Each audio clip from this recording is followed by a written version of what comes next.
Rasululloh sollallohu alayhi vasallam aytayaptilar. Agar oxirat seni eng katta, eng birinchi g'aming bo'lsa, nima bor senga? Diqqat qilinglar.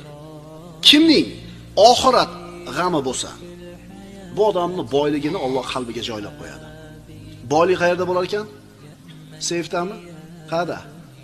Zavoddami, cho'ntakdami, qayerda ekan? Boyligini qalbiga joylab qo'yadi, ishlarini jamlab qo'yadi, dunyo kelaveradi, bu parvo qilmay qo'yadi.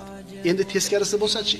Endi kimni eng katta g'ami, eng asosiy g'ami dunyo bo'lsa, Alloh uni faqirligini mana shu ikkala ko'zining o'rtasiga yozib qo'yadi.